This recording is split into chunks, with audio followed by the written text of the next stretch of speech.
Hi, and welcome back to Inspired Alchemy with Lizzie. This is episode 43.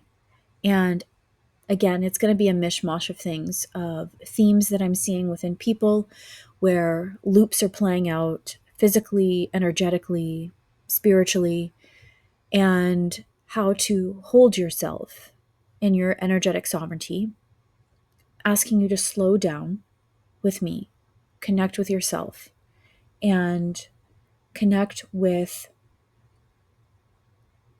your wholeness, because wholeness comes from facing the unseen, not by bypassing it. We cannot expect to move forward while we continuously bypass. And while sometimes it feels like we are moving forward, the loops will always come back if you continue to bypass them. You have to see them, decide what you're going to do, because we always have a choice, and then move forward. And one of the things that I wanted to talk about that I'm seeing in a lot of people that are feeling that crunch, including myself, is fast doesn't always mean forward. Just because you're moving fast doesn't mean that you're moving forward in the trajectory that you are hoping you're going. So, the first thing that I want to talk about are the loops that I'm seeing within myself and within other people. And I'll give examples of myself because I have one particular example after I started doing all of this work that I was like, that's interesting. I'll show you. I'll give you two. So I'm seeing a lot of these people that are in huge expansion and they are moving forward very, very quickly, but they're being taken out in quotation marks by illness, injury, or just plain chaos that are things that never happen. And sometimes we can see these loops, even if you're not energetically minded, you can see the loops happening. And you have this awareness of it, but there's just no way to kind of get out of it. And again, I'm seeing this within myself, within other people. So, one of the things that I noticed was, and this was years ago, so for a really long time, I hated my birthday. And I didn't know why. And I didn't even notice at the time that a couple of months before my birthday, I used to start to go downhill. And I would start to spiral and my anxiety would get worse and all of these different things. And it wasn't until I was in energetic community I'm no longer part of, but I learned that I was playing out this loop every single year.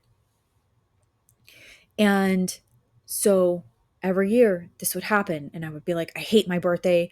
I don't know why, this has to happen, all of these kind of things. I just wish people would forget my birthday.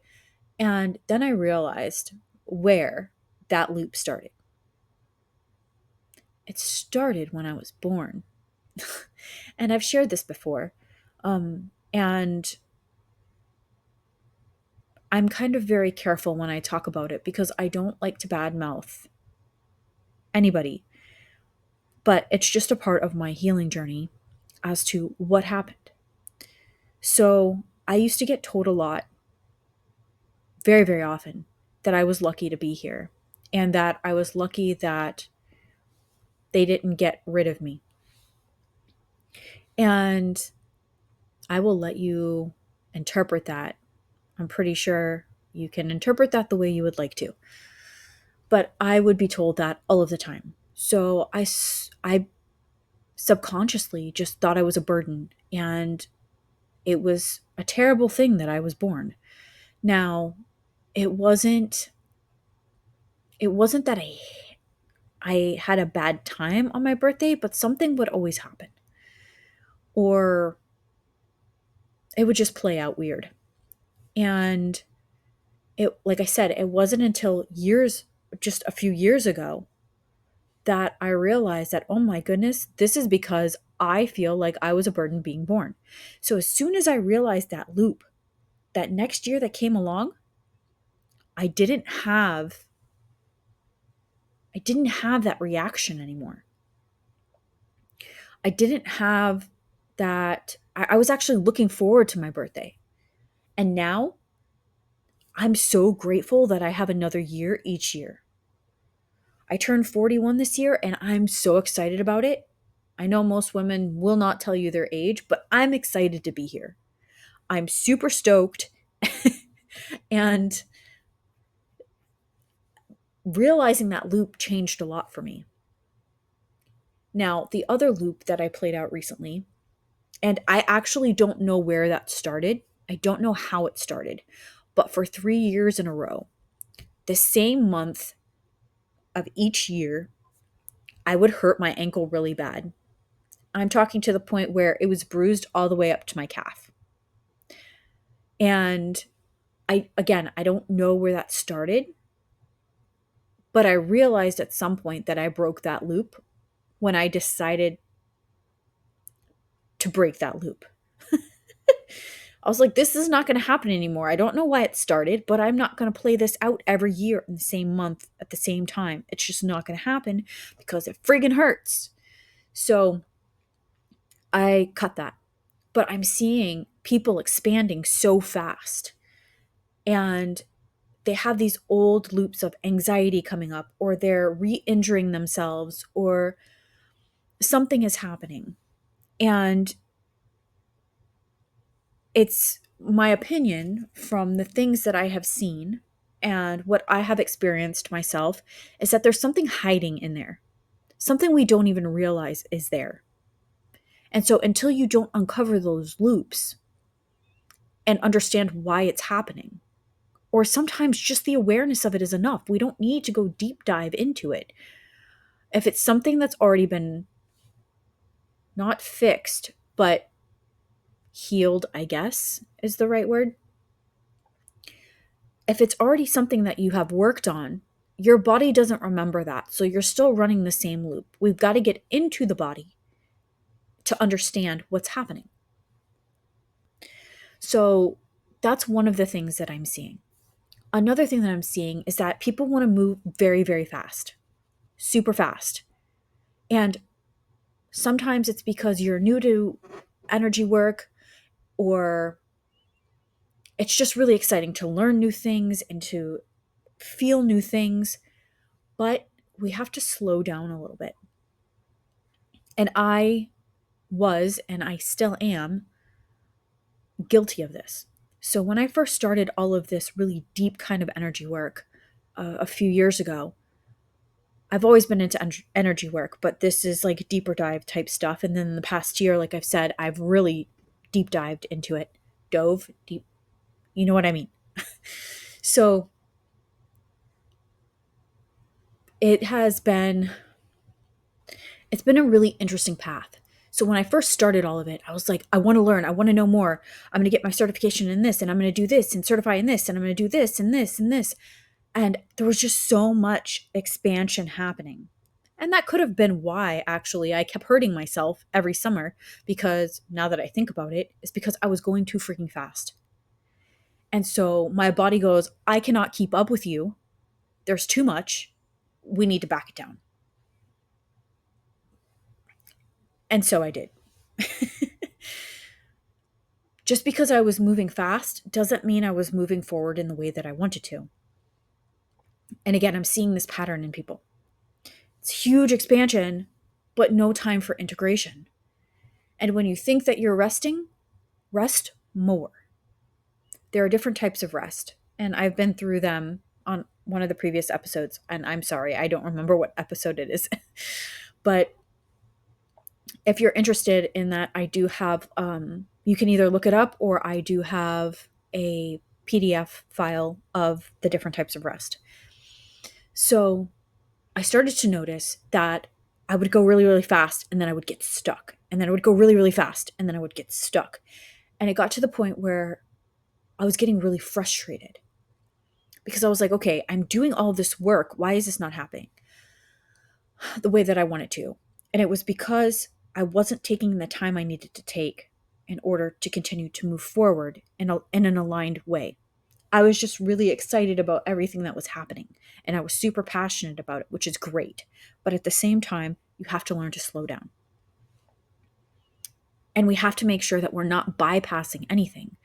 Because if we're bypassing, we're going to miss codes, we're going to miss keys. And we're trying to come home to ourselves, home to wholeness.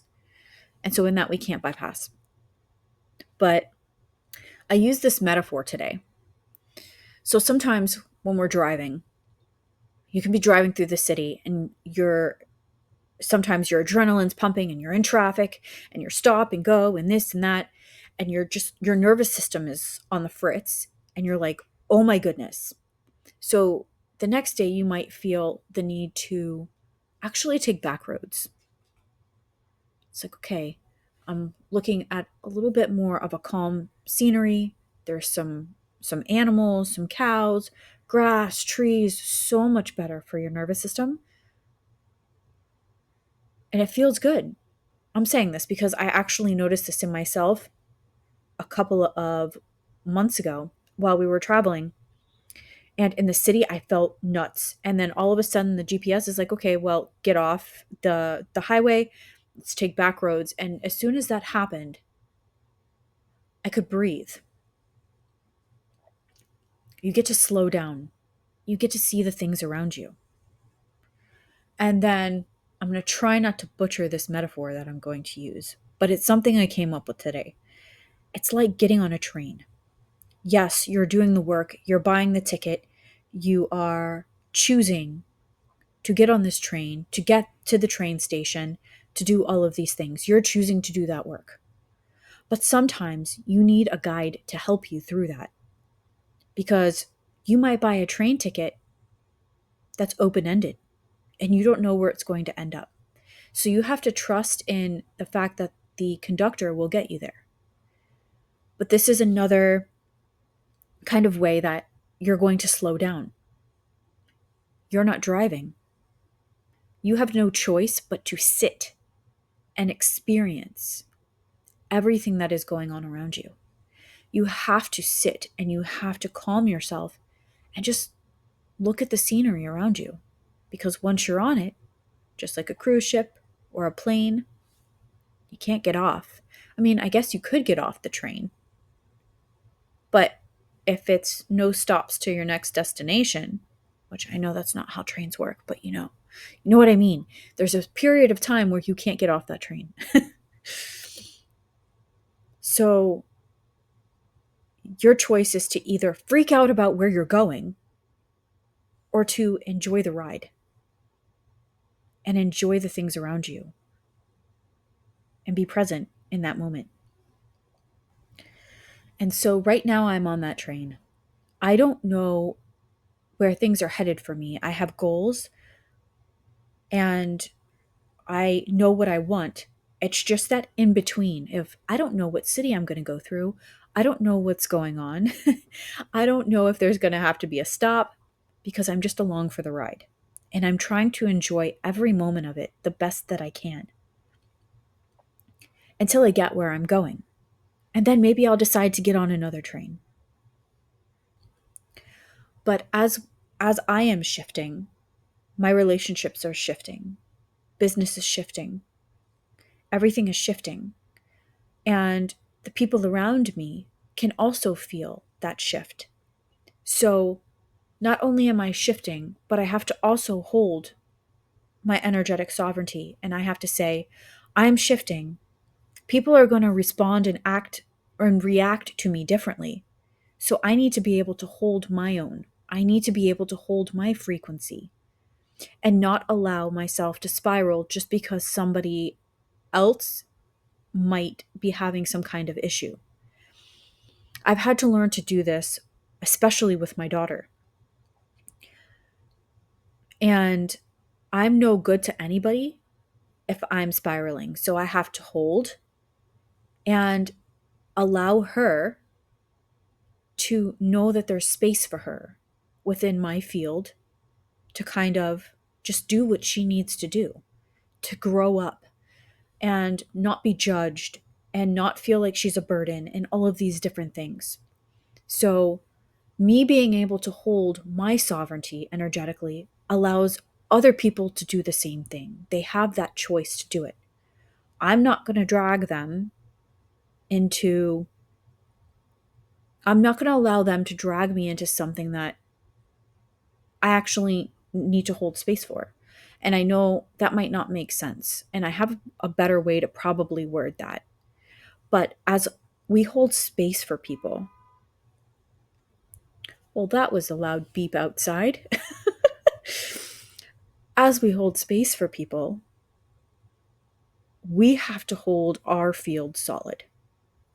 And it can be a lot, especially as everything is changing and shifting.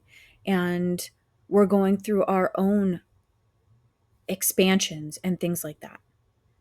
So, knowing which emotions are yours, which thoughts are yours, even which, and I know this is going to sound weird, but in the things that I've seen, the things that I've done, which aches and pains are yours, because we can filter for people and we can proxy for people without even knowing. And I know that I think I've gone into this before a little bit about how we're just sponges. And not only do we read the energy, we read other things that are happening within that energetic field. So, practicing ways to be mindful, stay anchored, and being able to get regulated. And regulated doesn't mean that you're calm all the time, it means that you can come back and ground easier and not spiral out. We're, if you're here, more than likely you're an alchemist. So, we are phoenixes trying to collect our keys. We are dying, burning down to ash, and we're being reborn all of the time. If you're growth oriented, this is nothing new to you. The grief, the joy, the expansion, and sometimes the constriction, it's all of these different things that happen in life. And all of this relates back to alchemizing everything and every moment for me personally. Whether it is seemingly negative or positive, or it just is. I'm alchemizing in every moment. Even rest is alchemy. I'm going to say this again. Rest is alchemy. Rest is not a reward. Rest is a necessity. Some days are going to be easier than others. Some days you're going to feel more and be feeling and feel deeper things, and other days you might not. And that's okay. It's all part of the journey. This is all the things that we go through as we are coming home to ourselves and becoming whole. This work in the shadow is not about fixing anything. It's about finding what you've hidden down and bringing it to light, integrating it, accepting it, and loving it for what it is, and just allowing it to exist. It doesn't mean that you have to allow those pieces to take hold. Sometimes the shadow, even the seemingly negative pieces, can be used to our advantage. So if I know there's a specific thing about me that normally is a negative thing, then I can go back, I can alchemize it. I'm not going to bypass it. I'm going to hold my field. Everything that I've talked about so far, go on that journey. And I'm going to flip it and I'm going to turn it into something beautiful. So the last thing that I have for you, and I want to invite you to slow down and take a breath. And I have a question to leave you with. Is where in your life are you resisting the burn? And what would it look like to let it transform you instead? All of this that I've talked about, again, the mishmash of things, hopefully came into some kind of cohesive kind of way, I guess. And Again, I want to let you know that you're not broken. You are just becoming everything that you were meant to be and unbecoming everything that is no longer you. It might have been, you never might have been these pieces. It's what other people told you you were. It's time to come home to self. It's time to collect those keys.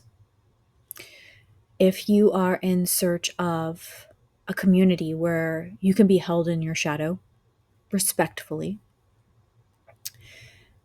and it's a group of people who are here to support and hold space as you unravel in your art of becoming, in the alchemy of becoming, there is the Inspired Alchemy Collective. If you have questions, you can reach out to me. You can reach out to Aliza. You can find us on social media. Aliza is Aliza's tarot page. I am under Inspired Alchemy LLC on Instagram. And I'm also on Facebook, and we have our Facebook page. So that's what I have for you today. You're not broken. And I wanted to thank you for spending your time with me today. I know that time is a precious resource that we cannot get back. So thank you for being here with me. And until next time, keep creating alchemy. This is Inspired Perpetual Alchemy.